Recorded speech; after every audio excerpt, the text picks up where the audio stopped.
ഇന്നത്തെ അറ്റയർ എങ്ങനെയുണ്ട്? ഇത് മെറ്റീരിയൽ എന്താണെന്നറിയോ? മൊഡാൽ സിൽക്കിനകത്ത് വന്നിരിക്കുന്ന ബാൻഡേജ് പ്രിന്റ് ആണ്. നോക്കി എന്ത് ബ്യൂട്ടിഫുൾ ആണെന്നുള്ളത്. അതിനകത്ത് ജസ്റ്റ് ഒരു ഫ്രോക്ക് പോലെ ഞാൻ ഡിസൈൻ ചെയ്ത് വെച്ചിട്ടുണ്ട്. കളറാണെങ്കിൽ നല്ല ഡീപ്പ് റെഡ് കളറാണ്. അതിനകത്ത് കംപ്ലീറ്റ് ആ ബാന്തിനി ഡിസൈൻ ഓൾ ഓവർ വന്നിട്ടുണ്ട്. ചെറിയൊരു യോക്ക് കൊടുത്തിട്ടുണ്ട്. യോക്കിൽ ജസ്റ്റ് ഒരു പ്ലീറ്റ് പാറ്റേൺസും കൊടുത്തിട്ടുണ്ട്.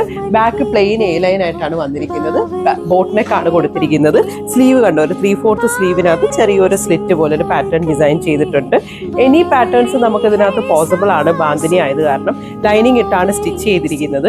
ബ്യൂട്ടിഫുൾ, എലഗന്റ് ആൻഡ് സ്റ്റൈലിഷ് ആയിട്ടുള്ള ഒരു അറ്റയർ ആണിത്. ഇതിനകത്ത് നമുക്ക് വേറെ കളേഴ്സ് കാണണ്ടേ?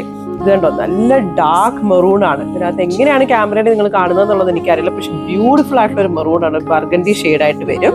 ഇത് കണ്ടോ, ഡാർക്ക് പർപ്പിൾ ആണ്. ഭയങ്കര പ്രിറ്റി ആയിട്ടുള്ള ഒരു കളറാണ് ഡാർക്ക് പേർപ്പിള്. പിന്നെ ഓൾമോസ്റ്റ് നമ്മൾ കാഡ്ബറി ഡയറി മിൽക്കിന്റെ ഒക്കെ ഒരു കളറായിട്ട് വരും. ഇതും ഭയങ്കര പ്രിറ്റി ആയിട്ടുള്ള ഒരു കളറാണ്. ഇത് ഏത് രീതിയിൽ വേണം